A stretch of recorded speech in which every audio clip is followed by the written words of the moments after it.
আসসালামু আলাইকুম, সবাই কেমন আছেন? আশা করি ভালো আছেন। যে যেখান থেকে আমার ভিডিওটি দেখছেন আমার পাশে থাকবেন এবং আমাকে সাপোর্ট করবেন।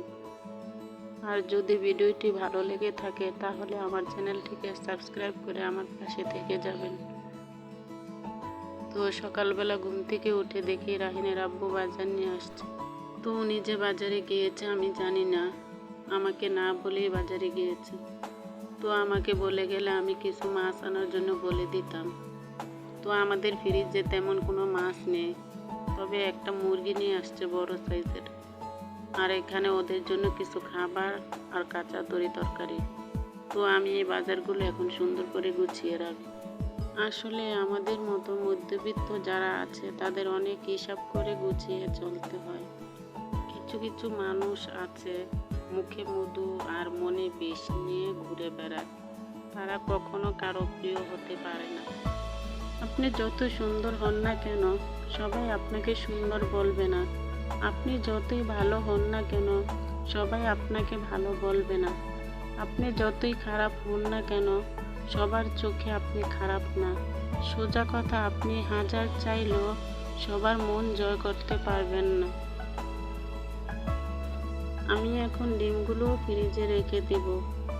আর এখানে 2 প্যাকেট লিকুইড দুধ আনছে, তাও ফ্রিজে রেখে দেব। তো সব কিছু গুছানো থাকলে কি হয়, হাতের কাছে আপনি পেয়ে যাবেন। তো সব মিলে আমার ভিডিওটি কেমন লেগেছে তা আপনারা কমেন্টের মাধ্যমে জানাবেন। আর যদি ভুল হয়ে থাকে তাহলে আমাকে ক্ষমার দৃষ্টিতে দেখবেন।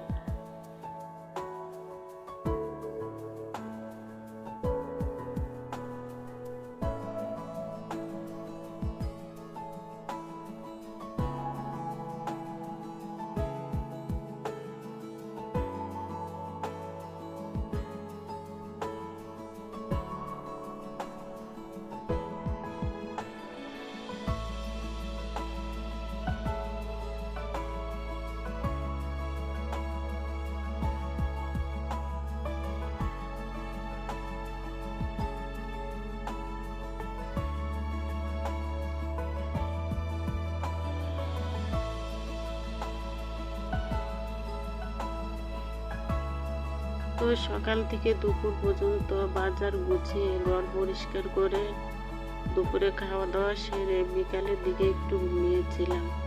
তো ঘুমের থেকে উঠে দেখি আসরের আজান দিয়ে দিয়েছে। তো নামাজটা পড়ে নিলাম।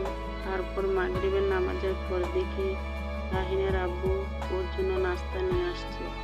তো এখানে বার্গার নিয়ে আসছে, ওকে একটা দিয়েছি আর সাকিবের জন্য রেখে দিয়েছি। ও বাহিরে গেছে, বাইরের থেকে আসলে খাবো। তো আপনারা যে যেখানে থাকবেন ভালো থাকবেন, সুস্থ থাকবেন। আল্লাহ হাফেজ।